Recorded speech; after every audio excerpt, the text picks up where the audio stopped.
2 pessoas entraram comigo naquele túnel e nunca mais voltaram. E eu passei os últimos anos tentando convencer a mim mesmo de que o barulho que eu ouço às vezes, tarde da noite, não é o mesmo que ouvi lá embaixo naquele dia. Não consigo mais, então vou contar tudo. Meu nome é Renato, tenho 56 anos, moro numa cidade pequena do interior. E até pouco tempo atrás, eu era o tipo de homem que ri quando alguém começa uma conversa falando em coisa que não tem explicação. Passei a vida inteira trabalhando com o que dá para tocar, medir, consertar. Fui técnico de manutenção por quase 20 anos numa mineradora desativada aqui da região. E nesse tempo aprendi que máquina velha faz barulho, que estrutura abandonada range, que o medo do escuro é só falta de lanterna. Essa era a minha filosofia. Era simples, funcionava, até deixar de funcionar. Essa história não começa com um monstro aparecendo do nada. Ela começa com um caminhão passando na rua lá fora numa noite de semana comum. Eu estava sentado na mesa da cozinha, tentando terminar uma lista de compras que tinha começado horas antes, e não conseguia terminar porque minha cabeça estava em outro lugar, como sempre fica nessa época do ano quando a chuva bate no telhado de um jeito específico. O caminhão passou devagar pelo paralelepípedo da rua, e o barulho que fez, aquele tranco irregular de roda em pedra velha, 3 batidas, uma pausa, 2 batidas, foi exatamente igual. Exatamente. Minha mão parou no meio da palavra que estava escrevendo. Fiquei olhando para o papel por uns 30 segundos sem respirar direito. Não é a primeira vez que isso acontece, mas dessa vez eu não fui dormir fingindo que passou. Peguei um caderno limpo e decidi escrever tudo o que aconteceu. Não porque acho que alguém vai acreditar de primeira, mas porque existe um peso que a gente carrega quando guarda uma coisa dessas sozinho, e esse peso vai aumentando com o tempo em vez de diminuir. Quem esteve lá comigo já se foi. Argemiro morreu. Kleber mudou de cidade e não atende mais meu telefone. E eu entendo mais do que parece. Então sobrou eu. O que eu vou contar aqui tem testemunha, tem documento, tem laudo oficial que diz uma coisa e esconde outra. Não é história de bar, não é lembrança distorcida de alguém que ficou tempo demais no escuro. É o que aconteceu, na ordem que aconteceu, com os nomes e os detalhes que eu ainda consigo lembrar com clareza. E olha que eu lembro de quase tudo, porque tem coisa que o cérebro simplesmente não deixa esquecer por mais que a gente queira. Então, se você está aqui, fica até o fim, porque o que eu vi lá embaixo não foi um acidente, não foi desabamento. E as 2 pessoas que sumiram naquele túnel não morreram por causa de estrutura cedendo. Eu sei disso, eu estava lá. E o cheiro daquele lugar, metal velho misturado com algo que até hoje eu não consigo comparar com nada que existe na superfície, esse cheiro ainda volta quando eu menos espero. Começa agora. Se essa história te pegou já nesse começo, deixa o like aqui e se inscreve no canal. Isso ajuda muito a continuar trazendo relatos como esse. Eu trabalhei na mineradora por 19 anos. Entrei novo, sem experiência nenhuma, só com vontade de ter salário fixo e uma função que fizesse sentido. Aprendi tudo dentro de lá, com os mais velhos, na prática, errando em galeria que ninguém mais usava e consertando equipamento que tinha mais idade do que eu. Com o tempo, virei o cara que os outros chamavam quando tinha algo esquisito. Não esquisito no sentido de assustador, mas no sentido de que ninguém sabia o que era. Motor fazendo barulho diferente, estrutura que vibrava fora do padrão, sensor que disparava sem motivo aparente. Eu chegava, olhava, entendia, resolvia. Era nisso que eu era bom. A mineradora fechou as operações quando eu tinha uns 30 e poucos anos. Problema financeiro, licença ambiental, uma série de coisas que a empresa comunicou em reunião formal com palavras grandes e que na prática significavam uma coisa só: acabou. A maioria dos colegas foi embora rápido, buscou emprego em outro lugar, seguiu a vida. Eu fiquei, primeiro como responsável pelo monitoramento da estrutura durante o processo de desativação, depois como prestador de serviço eventual quando precisavam checar alguma coisa específica. O terreno continuava sendo propriedade da empresa, cercado, com acesso restrito, e eu era um dos poucos que ainda entrava com alguma regularidade. Conhecia cada galeria numerada no mapa oficial, sabia quais vigas estavam no limite, quais drenos estavam entupidos, quais trechos tinham acúmulo de gás e precisavam de ventilação antes de qualquer entrada. Esse conhecimento me deixava confortável no lugar que deixaria qualquer outra pessoa com o coração na garganta.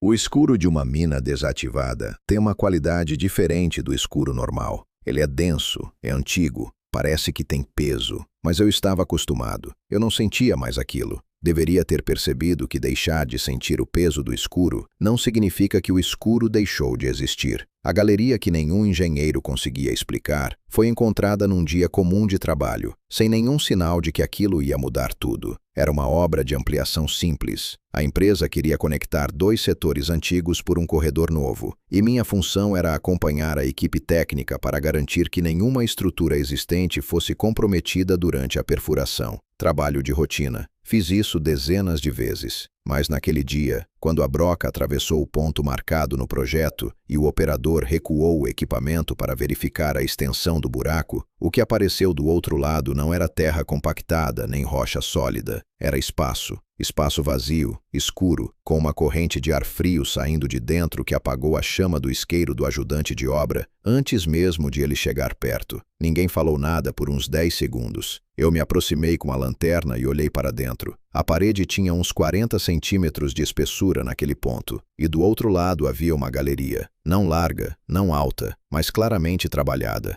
As paredes tinham marcas de ferramenta por todo lado, marcas regulares, paralelas, feitas com instrumento de corte que eu não soube identificar. Não era o padrão das picaretas que a mineradora usou nas décadas anteriores. Era algo mais antigo, mais estreito, mais paciente. Como se quem tivesse feito aquilo não tivesse pressa nenhuma, só tivesse certeza. Chamei o engenheiro responsável. Ele olhou, fotografou, mediu a abertura com a fita e disse que ia registrar no relatório como cavidade natural com intervenção histórica de origem indeterminada. Palavra bonita para dizer que não fazia ideia do que estava olhando. Mandou bloquear a perfuração naquele ponto e deslocar o corredor 2 metros para a esquerda. Mas antes de bloquear, seu Argemiro entrou. Argemiro tinha quase 60 anos nessa época, cabelo todo branco, mãos que pareciam feitas de couro de tanto trabalho em mineração. Ele não era engenheiro, não tinha título nenhum, mas conhecia subsolo do jeito que médico bom conhece corpo humano, por intuição, por anos, por erro e acerto. Ele pegou a lanterna, abaixou a cabeça e entrou pela abertura sem pedir autorização para ninguém.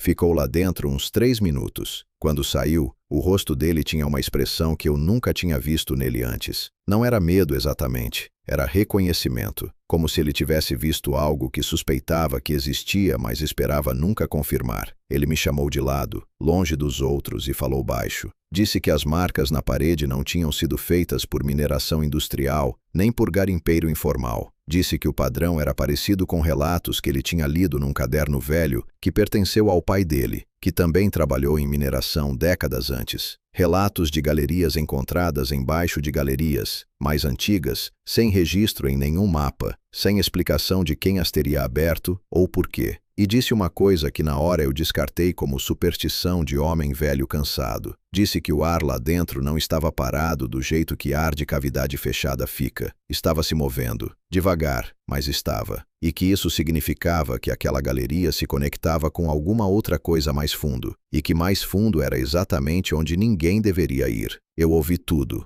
Agradeci e registrei mentalmente como curiosidade histórica. Hoje eu sei que naquele momento eu tomei a decisão mais cara da minha vida, sem nem perceber que estava tomando uma decisão. A galeria foi bloqueada com chapa de aço parafusada direto na rocha. O projeto foi deslocado. O corredor foi construído 2 metros ao lado, e ninguém mais falou no assunto. O relatório técnico mencionava a cavidade em 2 linhas e seguia em frente. A empresa não investigou. Eu não insisti. Argemiro ficou quieto. E a mineradora continuou operando por mais alguns anos até fechar, como se aquela abertura no meio da rocha fosse só mais um detalhe num arquivo que ninguém ia reler. O que eu não sabia é que bloquear uma abertura com chapa de aço só funciona se o que está do outro lado respeita aço. Quando a mineradora fechou e o terreno ficou vazio, as primeiras coisas a desaparecer foram os cachorros. A empresa tinha 3 cães de guarda no perímetro, animais treinados, acostumados com o ambiente, que faziam aquelas rondas noturnas com o vigia. No intervalo de menos de 2 semanas, os 3 sumiram. Não escaparam pelo muro. Isso foi verificado. Não havia sinal de briga com o animal de fora, nenhum pelo rasgado, nenhuma marca de luta no chão.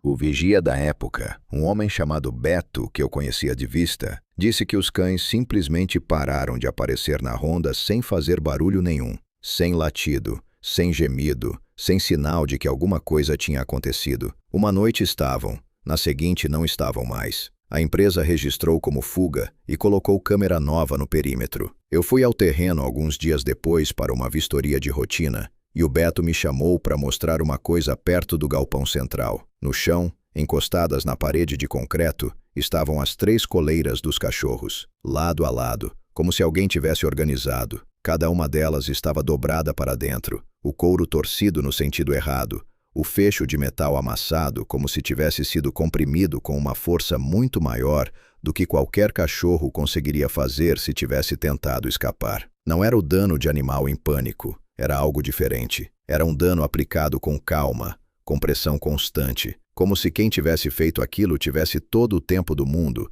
e soubesse exatamente o que estava fazendo. Beto perguntou o que eu achava. Eu disse que provavelmente alguém tinha entrado no terreno e levado os animais, e que as coleiras tinham ficado presas em alguma coisa durante o processo. Era a explicação mais lógica. Mas enquanto eu falava, eu estava olhando para o ponto exato da parede onde as coleiras estavam encostadas, e percebendo que aquele ponto ficava diretamente acima do trecho subterrâneo, onde, anos antes, a Broca tinha encontrado aquela galeria antiga, diretamente acima, na mesma linha vertical. Eu não falei isso pro Beto. Guardei para mim, mais uma vez, do mesmo jeito que guardei o que Argemiro tinha me dito anos antes, porque a alternativa, ou seja, levar aquela coincidência a sério, exigia admitir uma coisa que eu ainda não estava pronto para admitir. Mas alguma coisa dentro de mim já tinha começado a fazer as contas. Argemiro apareceu na minha porta sem avisar numa tarde de terça-feira, com um envelope de papel pardo debaixo do braço e uma expressão que eu nunca tinha visto nele em quase 20 anos de convivência. Ele parecia com medo. Não o medo de quem acabou de se assustar com alguma coisa. Era o medo de quem está com medo há algum tempo e finalmente decidiu que não dá mais para carregar sozinho. Ele entrou, recusou o café que ofereci, sentou na cadeira da cozinha e colocou o envelope na mesa com um cuidado que parecia exagerado para um simples envelope de papel. Dentro tinha um caderno espiral com capa dura preta, bem velho, com as bordas das folhas amareladas e onduladas de umidade antiga. Ele disse que aquilo tinha pertencido a um minerador que trabalhou na região décadas antes da empresa que eu conheci, antes até da empresa anterior a essa. Um homem que passou anos documentando o que via e ouvia lá embaixo, porque sentia que alguém precisava deixar registro. O caderno tinha passado de mão em mão por décadas, até chegar no pai de Argemiro, que era minerador também, e do pai tinha chegado nele. Argemiro abriu numa página específica, que estava marcada com um pedaço de papelão dobrado, e leu em voz alta uma entrada sem data. A entrada dizia o seguinte: sons na galeria lateral subiram 2 níveis em menos de 10 dias. Perdemos um equipamento pesado que estava no 3º nível, sem explicação de como saiu de onde estava. O encarregado mandou todo mundo ficar quieto e bloqueou o acesso. Ninguém questiona o encarregado. Mas eu ouvi o barulho essa noite, encostado no chão do alojamento, e ele não vinha de fora, vinha de baixo. Argemiro fechou o caderno e ficou me olhando. Eu perguntei o que exatamente ele queria me dizer com aquilo. Ele respondeu com uma calma que me incomodou mais do que qualquer agitação teria incomodado. Disse que quando os sons sobem de nível, quando passam do fundo para o meio e do meio para cima, a decisão certa não é ir ver o que é. A decisão certa é tirar tudo que tem vida do caminho e deixar aquilo quieto por uma boa temporada, que era o que os mineradores mais velhos sempre fizeram, que era o que o pai dele teria feito sem hesitar. Perguntei a ele se ele achava que o que sumiu com os cachorros estava conectado com a galeria que encontramos anos atrás durante a obra. Ele não respondeu com palavras. Só olhou para mim por alguns segundos e depois olhou para o envelope na mesa. Isso foi resposta suficiente. Fiquei com o caderno. Argemiro foi embora antes de escurecer, o que na época eu não liguei, mas que hoje entendo como o gesto de um homem que tinha aprendido com os mais velhos a não ficar perto de certos assuntos depois que o sol cai. Li o caderno inteiro naquela noite. Tinha relatos de 3 gerações diferentes de trabalhadores, escritos em estilos diferentes, com vocabulários diferentes, mas todos descrevendo variações do mesmo padrão. Sons que sobem, coisas que somem, bloqueios que não seguram. E em todos os casos, a mesma decisão final dos responsáveis: calar, selar e seguir em frente como se nada tivesse acontecido. O que nenhum dos relatos dizia era o que acontecia quando alguém escolhia não calar, mas eu ia descobrir isso por conta própria. Fui até o terreno da mineradora 2 dias depois da visita de Argemiro, de manhã cedo, antes de qualquer calor. Levei só a lanterna e o crachá de acesso que ainda funcionava, porque meu contrato de prestação de serviço ainda estava ativo no sistema. Queria ver o estado da chapa de aço que tinha sido parafusada na galeria anos atrás, durante a obra de ampliação. Só isso. Só queria olhar. Desci pelo acesso principal, passei pelos corredores que eu conhecia de memória, virei no terceiro cruzamento à esquerda e cheguei no ponto onde o corredor novo tinha sido construído 2 metros ao lado da galeria antiga. A chapa de aço ainda estava lá, mas 2 dos 8 parafusos que prendiam na rocha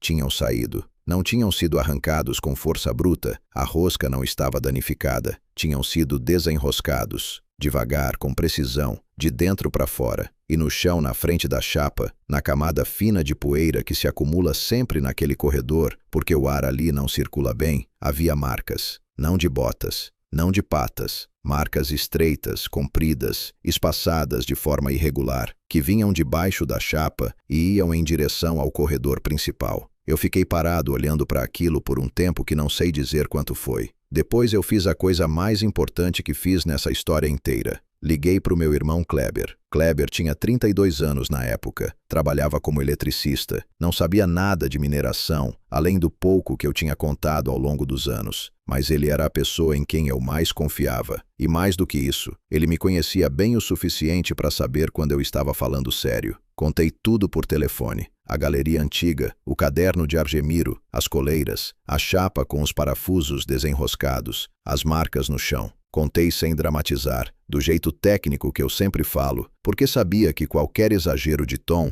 ia dar espaço para ele descartar como estresse meu. Ele ficou em silêncio por um tempo depois que eu terminei. Depois disse uma coisa que, olhando agora, eu devia ter levado mais a sério como sinal do que estava por vir. Disse que queria ver com os próprios olhos antes de opinar, e que se eu fosse entrar naquilo, não ia entrar sozinho. Aquela oferta era a coisa mais generosa que meu irmão podia ter feito, e foi a coisa que eu nunca devia ter aceitado. Argemiro disse que não ia entrar. Disse isso na frente de todo mundo, sem cerimônia, com a voz de quem já tomou uma decisão e não está aberto a negociação nenhuma. Era de madrugada. Estávamos em pé na entrada do acesso principal da mineradora. Eu, Kleber, Argemiro, Patrícia e Watson. A névoa baixa cobria o chão até o tornozelo, e o frio cortava diferente daquele jeito que só faz embaixo de céu aberto, bem antes do amanhecer. Argemiro tinha vindo porque eu tinha pedido, porque ele conhecia o subsolo melhor do que qualquer pessoa viva que eu conhecesse. Mas quando chegou a hora de cruzar a entrada, ele ficou parado do lado de fora com as mãos no bolso e disse que ia esperar. Kleber perguntou por quê.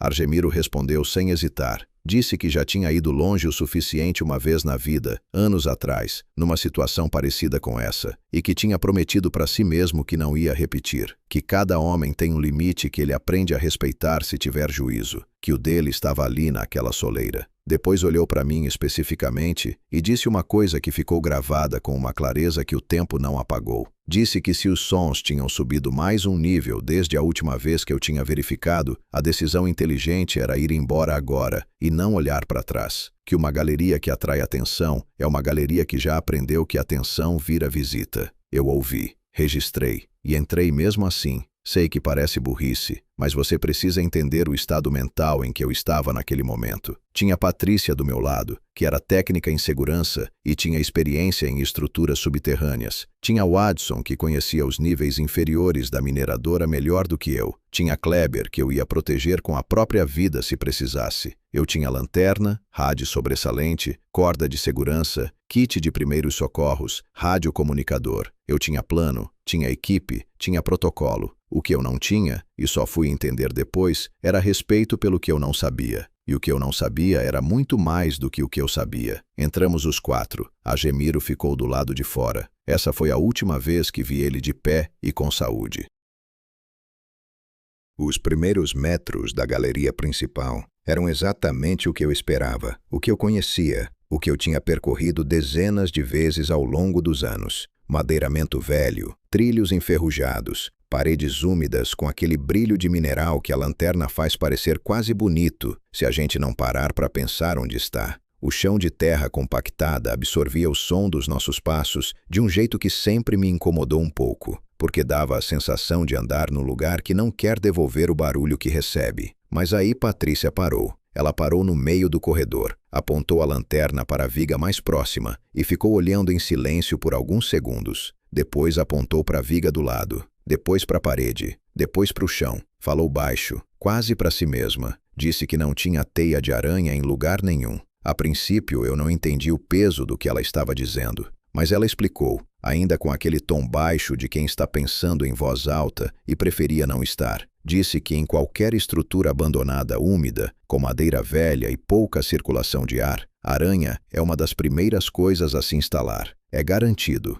é biologia. E naquele corredor, nas vigas, nos cantos, nas junções entre parede e teto, não tinha uma teia sequer. Nem velha, nem nova, nem destruída. Nada. Watson disse que talvez fosse o produto químico que a empresa tinha usado para tratar a madeira anos atrás. Patrícia disse que produto químico não explica a ausência de fungo nas vigas úmidas e que ela tinha reparado nisso também. Madeira velha e molhada cria fungo, sempre, exceto ali. Ninguém respondeu. Continuamos andando, mas o silêncio entre a gente tinha mudado de qualidade. Tinha ficado mais denso, mais atento, como o silêncio de quem está prestando atenção em várias coisas ao mesmo tempo, sem conseguir nomear nenhuma delas direito. Chegamos no ponto onde o corredor novo se separava do trecho antigo, e eu virei à esquerda em direção à galeria da chapa de aço. A chapa estava como eu tinha deixado, com os 2 parafusos faltando e os outros 6 ainda firmes. Mas dessa vez havia algo diferente que não estava lá na minha visita anterior. No centro da chapa, na altura de um peito humano, havia uma marca nova. Uma série de riscos paralelos, finos, regulares, como se algo tivesse passado os dedos pelo metal devagar, repetindo o gesto várias vezes no mesmo lugar. Não era enferrujamento, não era dano estrutural, era contato deliberado. Era a marca de algo que tinha ficado parado do outro lado daquela chapa e tinha explorado a superfície do metal com calma, como quem aprende a textura de uma barreira antes de decidir o que fazer com ela. Kleber olhou para mim. Eu olhei para ele. Watson disse em voz baixa que aquelas marcas não tinham como ter sido feitas por equipamento ou por ferramenta comum. E foi nesse momento que as batidas começaram. 3, pausa, 2, pausa, 1. Vindas de dentro da chapa, no mesmo ritmo que eu tinha ouvido no caderno de Argemiro, descrito como o padrão que subia de nível toda vez que alguém se aproximava o suficiente para ser percebido. Patrícia deu um passo atrás sem perceber que estava fazendo isso, e eu cometi o erro que não tem como desfazer. Em vez de dar meia volta ali mesmo, como Argemiro teria feito, como qualquer pessoa com bom senso teria feito, eu peguei a chave inglesa que estava na minha bolsa lateral e comecei a soltar os 6 parafusos que ainda seguravam a chapa. Quando o último parafuso caiu no chão e a chapa de aço se soltou da parede, o cheiro que saiu de dentro daquela galeria me atingiu como um soco no rosto. Não era cheiro de ar parado, não era o mofo comum de galeria velha, que eu conhecia bem e que tem um cheiro quase vegetal, quase familiar. Era outra coisa. Metal quente misturado com algo orgânico que eu não consigo comparar com nada, porque o cérebro simplesmente não encontra referência. Era o cheiro de um lugar que tinha vida ativa, circulação, presença constante. Era o cheiro de um ambiente que estava sendo usado. Patrícia virou o rosto de lado instintivamente. Watson ficou parado com a lanterna apontada para a abertura e não disse nada. Eu segurei a chapa enquanto ela balançava e olhei para o corredor que se abria além. Era mais estreito do que a galeria principal, mais baixo, e as paredes mudavam de caráter logo nos primeiros metros. Saía da rocha trabalhada por mineração industrial e entrava num paredão de pedra mais antiga, mais densa, com aquelas marcas que eu tinha visto anos atrás durante a obra, paralelas, regulares, pacientes. Só que agora tinham mais delas, muito mais, como se o trecho tivesse sido percorrido centenas de vezes desde a última vez que eu tinha olhado. Entramos em fila, eu na frente, Patrícia atrás de mim, Kleber depois, Watson fechando. A corda que trouxemos ficou amarrada numa argola de ferro fixada na parede do corredor principal, do lado de fora, como linha de volta. Plano simples, funcional, seguro no papel. O corredor afunilava depois de uns 15 metros, e a gente teve que andar um pouco curvado. O som mudou. Lá fora, numa galeria de mineração, sempre tem um eco leve, aquela reverberação que devolve o barulho das botas de forma previsível. Ali dentro, o som sumia. Os passos não voltavam. Era como andar dentro de algo que absorvia tudo e não devolvia nada. E isso criava uma sensação física de desorientação que eu nunca tinha sentido em nenhuma galeria antes. E olha que eu entrei em muitas. Watson sussurrou atrás de mim que a acústica estava errada. Eu disse que sabia. Depois de mais uns 20 metros, o corredor abriu numa câmara natural. Teto alto, paredes irregulares, chão de terra preta e úmida. Apontei a lanterna para todos os lados antes de entrar completamente. Varri cada canto, cada sombra, cada recesso na rocha. E foi aí que Watson segurou meu braço e apontou para a parede do fundo. Havia entalhes na rocha, não marcas aleatórias, não dano estrutural.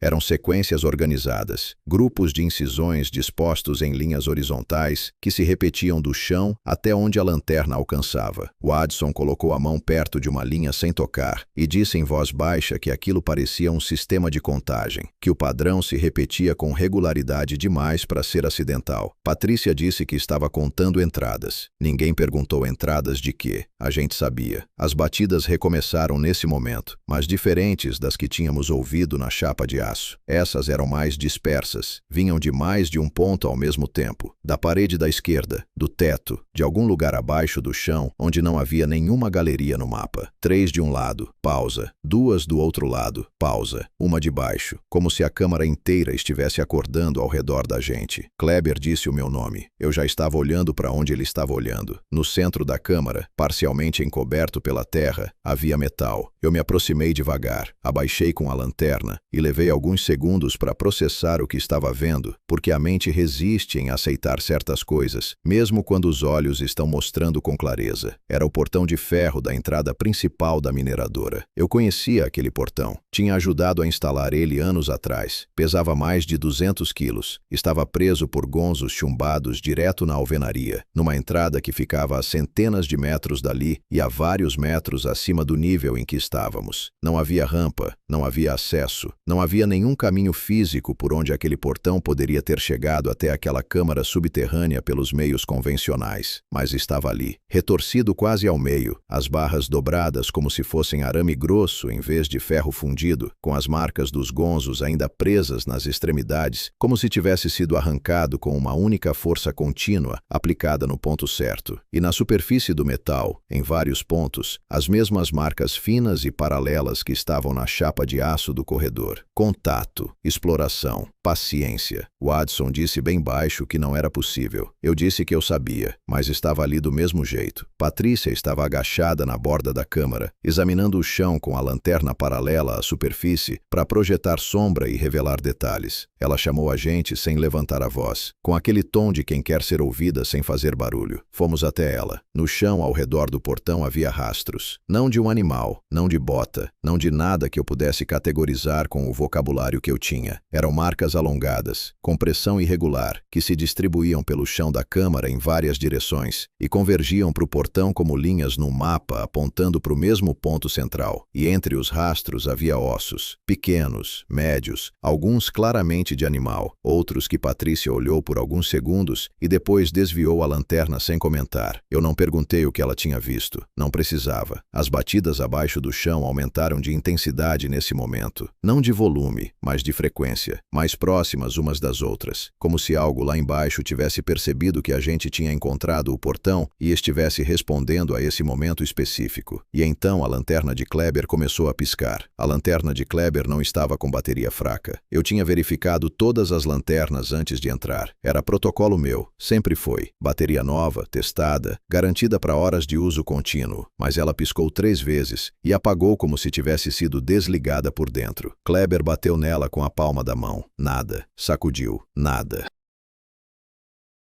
Agora éramos 3 lanternas para 4 pessoas numa câmara subterrânea, com batidas vindo do chão e um portão de 200 quilos retorcido no centro, como se fosse papel amassado. Redistribuímos as posições sem falar muito, cada um colado no outro, cobrindo ângulos diferentes. A câmara tinha uns 8 metros de largura e o teto sumia na escuridão acima do alcance das nossas luzes. Aquela altura invisível me incomodava mais do que qualquer outra coisa até aquele momento, porque significava que havia espaço acima de nós que nós não controlávamos e não enxergávamos. Watson apontou a lanterna para o fundo da câmara, para a abertura que havia na parede do lado oposto por onde tínhamos entrado, uma passagem mais larga do que o corredor que tínhamos percorrido, irregular, sem marcas de ferramenta, claramente natural. Da passagem saía uma corrente de ar frio, não o frio parado de caverna fechada. Era um frio com movimento, com direção, como se viesse de algum lugar com volume, com profundidade, com espaço suficiente para ter seu próprio clima. E junto com ele vinha um som que eu só consigo descrever como atrito, algo se movendo contra a rocha de forma lenta e controlada, sem pressa, com a naturalidade de quem conhece cada centímetro do caminho de cor. Fiquei parado ouvindo por uns 5 segundos. Depois percebi que o som não estava só vindo da passagem, estava vindo também da parede da esquerda e da direita, e debaixo dos nossos pés, mais fraco, mais presente, como se houvesse movimento em várias camadas ao mesmo tempo, acima e abaixo e ao redor, e nós estávamos no meio disso sem ter percebido quando exatamente tínhamos entrado. Patrícia ficou completamente imóvel ao meu lado, e então eu vi. Não foi um aparecimento dramático, não houve rugido, não houve ataque. Foi pior do que isso porque foi silencioso e foi gradual, do jeito que os olhos demoram para organizar uma imagem que o cérebro não quer aceitar. Na passagem do fundo, na borda onde a luz da nossa lanterna terminava e o escuro começava, havia movimento. Baixo, rente ao chão, rápido demais para ser arrastamento e devagar demais para ser corrida. Uma forma que avançava com o corpo quase horizontal, os membros dobrando em ângulos que não combinavam com nenhum animal que eu tinha visto na vida. A pele, se era pele, não refletia a lanterna do jeito que qualquer superfície biológica reflete. Era opaca de um jeito anormal, como se absorvesse a luz em vez de devolvê-la. E não havia olhos, não havia o brilho que qualquer animal tem quando a luz pega de frente. Nenhum reflexo, nenhuma orientação facial em direção à nossa luz. A cabeça, se era o que eu estava olhando, ficava baixa e levemente inclinada para dentro, como se o pescoço tivesse se adaptado ao longo de muito tempo a um ambiente onde olhar para frente não servia para nada. Watson disse em voz completamente plana, sem emoção nenhuma, que havia mais de um. Eu já tinha visto o segundo, e enquanto ele falava eu vi o terceiro, recuado, parcialmente coberto pela sombra da parede, num estado de imobilidade tão absoluta que parecia rocha, até que se moveu 1 milímetro e revelou que estava respirando. Eles não avançaram, ficaram parados na borda da luz, na fronteira exata entre o que a gente enxergava e o que a gente não enxergava. E isso foi a coisa mais perturbadora de tudo, porque não era comportamento de animal acuado, e não era comportamento de animal caçando. Era comportamento de algo que estava avaliando, que estava esperando uma informação específica antes de decidir o próximo movimento. Patrícia sussurrou que precisávamos sair agora. Comecei a me mover de lado em direção ao corredor de entrada, devagar, sem virar as costas, mantendo a lanterna apontada para a passagem do fundo. Os outros fizeram o mesmo, instintivamente, sem combinar. As batidas no chão pararam. Esse silêncio foi pior do que as batidas, porque as batidas eram comunicação, eram ritmo, eram algo que eu podia tentar entender. O silêncio repentino era outra coisa, era decisão. Chegamos na boca do corredor de saída, e eu ia dizer para Kleber entrar primeiro quando percebi que Patrícia não estava mais do meu lado esquerdo. Me virei. Ela estava 2 metros atrás de mim, parada, a lanterna apontada para o chão, olhando para uma fissura na parede que eu tinha certeza absoluta que não estava lá quando tínhamos passado por ali na entrada. Uma abertura vertical na rocha, larga o suficiente para uma pessoa passar de lado, com bordas que pareciam frescas demais, como se a rocha tivesse cedido recentemente. Chamei o nome dela 2 vezes. Na segunda vez ela levantou a cabeça e olhou para mim com uma expressão que eu não consigo descrever com exatidão, porque não era medo, era algo anterior ao medo. Era o rosto de alguém que acabou de entender alguma coisa que não queria ter entendido.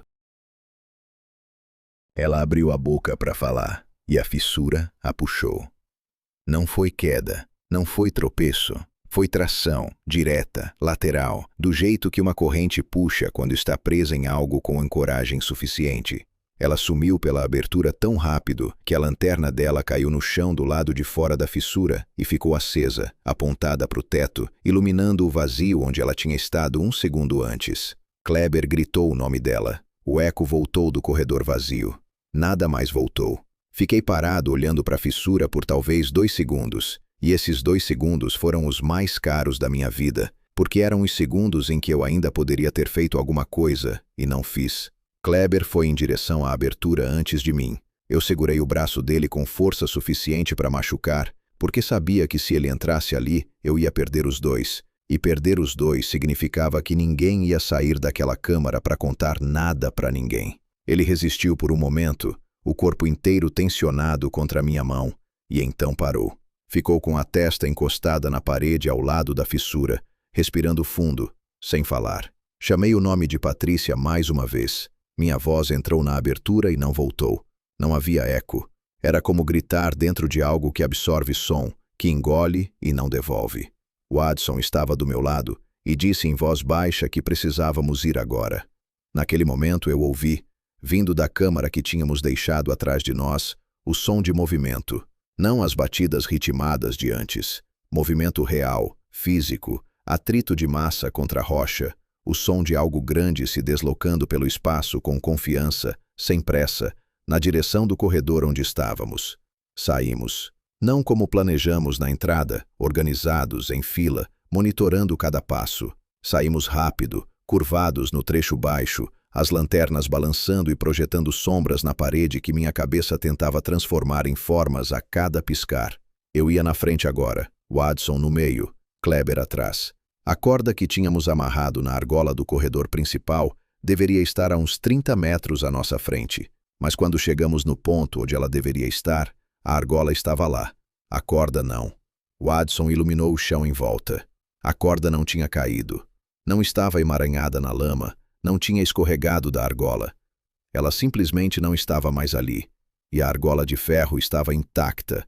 O nó que eu mesmo tinha feito não estava desamarrado porque não havia nó nenhum.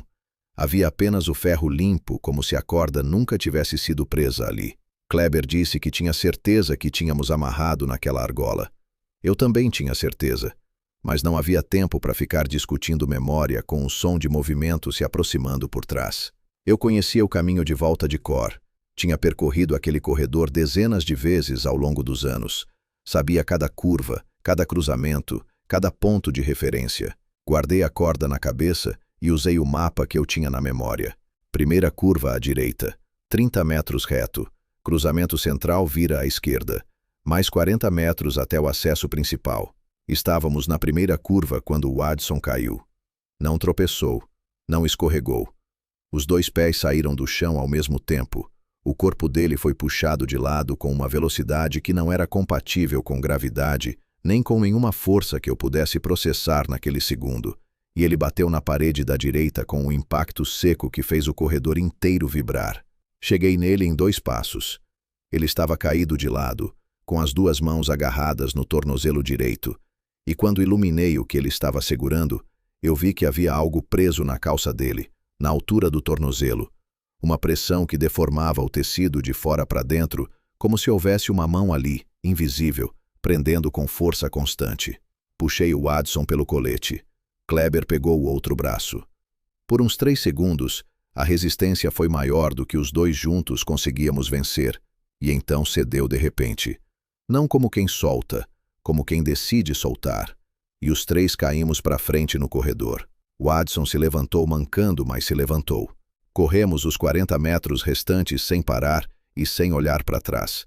E quando o acesso principal apareceu à frente com aquela diferença de cheiro que o ar de superfície tem em comparação com o ar de subsolo, eu senti o alívio mais físico que já senti na vida, como pressão saindo do peito de uma vez. Saímos na madrugada fria do lado de fora e ficamos parados por alguns segundos sem falar, só respirando. Argemiro estava onde tínhamos deixado ele, encostado no portal de entrada, os braços cruzados. Quando nos viu sair, ele contou rápido com os olhos. 1, 2, 3. E entendeu na hora que éramos 1 a menos do que tínhamos entrado. Ele não perguntou o que tinha acontecido com Patrícia. Só fechou os olhos por um momento e ficou quieto, com a expressão de quem recebe uma notícia que já esperava e que não fica menos pesada por isso. Mas o que me parou foi o chão. Em volta da entrada, na terra úmida da madrugada, havia rastros. Não os rastros que a gente tinha deixado ao entrar, que eu conhecia e que apontavam numa direção só. Havia rastros que saíam da galeria. Rastros que iam além do portal, cruzavam o pátio de terra batida da mineradora e desapareciam na direção da cerca do perímetro. Rastros indo para fora. Watson os viu na mesma hora que eu. Olhou para mim sem dizer nada. Kleber perguntou em voz baixa até onde iam. Argemiro respondeu antes de mim, ainda olhando para o chão, com aquela voz de quem está cansado de estar certo.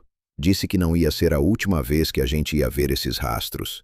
O laudo oficial saiu em menos de uma semana e dizia que Patrícia e Watson tinham sido vítimas de desabamento interno causado por entrada não autorizada em estrutura de risco.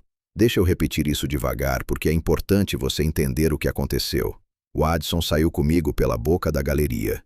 Ele estava mancando, estava com o tornozelo machucado, mas estava vivo, estava do lado de fora. Estava respirando o mesmo ar frio da madrugada que eu e Kleber e Argemiro. Watson sumiu no caminho entre a saída da mineradora e a cidade, num trecho de estrada vicinal que ele percorria a pé sozinho, porque tinha insistido que precisava de ar e que não queria andar com ninguém naquele momento. Isso foi a última vez que alguém o viu. Quando eu disse isso para o investigador que veio falar comigo 2 dias depois, ele anotou no caderno e depois me perguntou se eu tinha alguma evidência física da saída de Watson pela galeria. Eu disse que tinha. Kleber e Argemiro como testemunha. Ele anotou de novo.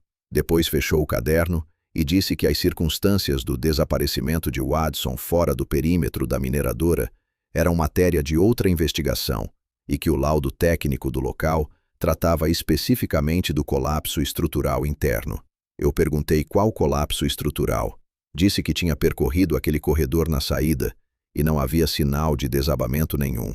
Ele me olhou por um segundo e disse que as equipes técnicas que entraram depois tinham encontrado o corredor principal parcialmente comprometido. Parcialmente comprometido era a linguagem que eles usaram. 2 dias depois da nossa saída, a empresa responsável pelo terreno contratou uma construtora que despejou concreto nas bocas de acesso da galeria em menos de 48 horas. Sem perícia independente, sem mapeamento do interior, sem nenhuma tentativa de recuperar os corpos que o laudo afirmava estarem lá dentro. A vedação foi feita com uma velocidade que só tem uma explicação possível, e essa explicação não é respeito pelos desaparecidos. Tentei mostrar fotos dos rastros externos que tínhamos visto no pátio da mineradora na saída. A chuva tinha apagado tudo antes de qualquer registro oficial. Tentei descrever o portão de ferro retorcido na câmara subterrânea. O engenheiro do laudo disse que a equipe deles não tinha encontrado nenhum portão no interior, que provavelmente era a deformação de estrutura metálica de sustentação que a adrenalina e o escuro tinham me feito identificar errado. Kleber sentou do meu lado durante essa reunião e não disse uma palavra. Quando saímos, ele ficou olhando para frente no banco do carro por um longo tempo antes de falar. Disse que tinha entendido que não adiantava insistir, que quem estava do outro lado da mesa já tinha decidido o que tinha acontecido antes de ouvir qualquer coisa que a gente tivesse para dizer, que o sistema não nega o que você fala. Ele simplesmente escreve outra coisa no lugar e arquiva. Eu fiquei com raiva por semanas. Depois a raiva virou algo mais pesado e mais silencioso, que é pior, porque a raiva pelo menos tem energia, tem movimento, te mantém acordado com um propósito. O que ficou depois foi só o peso de saber o que eu sabia e não ter nenhum lugar válido para colocar esse conhecimento. Argemiro não foi a nenhuma reunião. Não quis. Disse que não ia gastar o que restava das forças dele, convencendo quem já escolheu não entender. Ficou quieto. Foi ficando mais quieto ainda.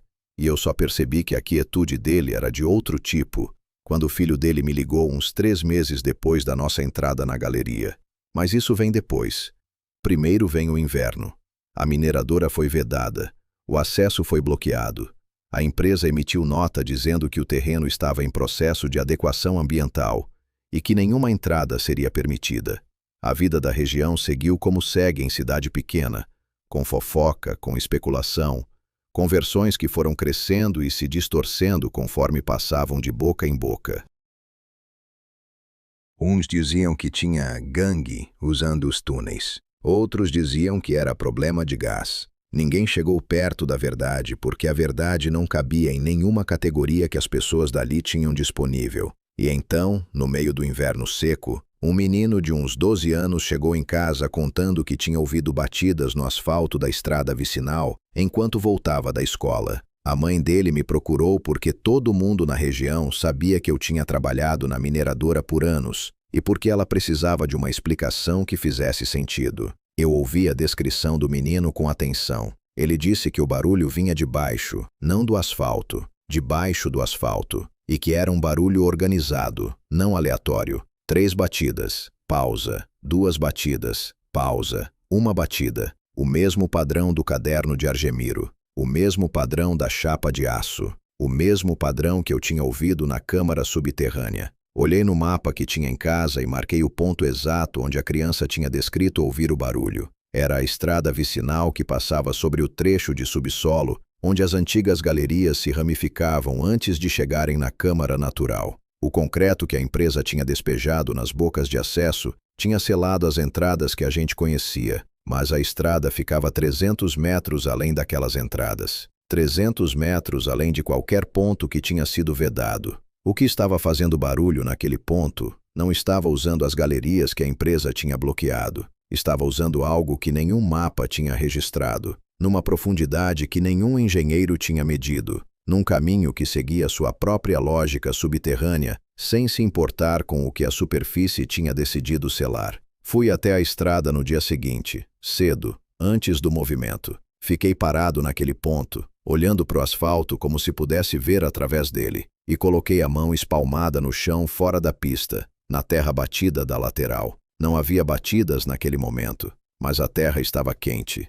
Em pleno inverno seco, com temperatura baixa o suficiente para fazer a respiração virar vapor, aquele trecho de terra estava quente do lado de baixo como asfalto que ficou horas no sol, e junto com o calor havia uma vibração, quase imperceptível, que subia pela palma da mão como o ronco distante de algo muito grande, se movendo a uma distância que eu não conseguia calcular. Tirei a mão do chão depressa, e foi nesse momento que me lembrei de algo que Argemiro tinha dito na noite da nossa entrada. Uma coisa que eu tinha ouvido, mas não tinha processado completamente naquela hora. Tinha dito que os mais velhos sempre falavam que selar uma boca não servia para nada, se você não soubesse quantas bocas existiam, e que ninguém nunca tinha sabido. O filho de Argemiro me ligou numa manhã de semana, dizendo que o pai tinha parado de comer. Não era falta de apetite, era recusa. Argemiro acordava, sentava na mesa, olhava para a comida e empurrava o prato para longe com a expressão de alguém que já não encontra motivo para manter certas rotinas.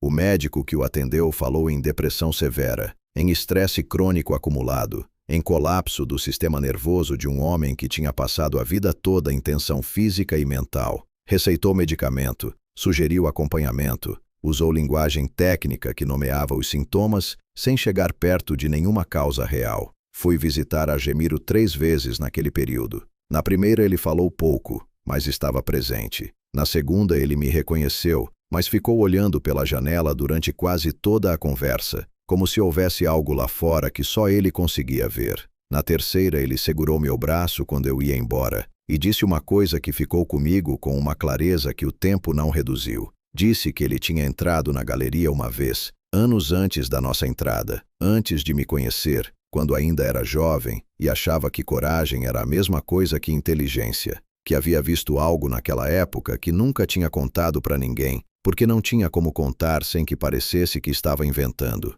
e que o que tinha visto na nossa noite de entrada, mesmo do lado de fora, mesmo sem ter cruzado nenhum limiar, tinha sido suficiente para fechar um ciclo que ele tinha passado décadas tentando manter aberto pela força da vontade. Perguntei o que ele queria dizer com fechar um ciclo. Ele só sorriu de um jeito cansado e disse que alguns conhecimentos têm peso de verdade, não metaforicamente, peso físico, e que o corpo de um homem mais velho não aguenta carregar o mesmo que um mais jovem carrega sem dobrar. Argemiro morreu na estação seguinte. O atestado dizia falência múltipla de órgãos, com causa base em deterioração sistêmica. O médico que assinou disse que clinicamente era compatível com envelhecimento acelerado por estresse crônico severo.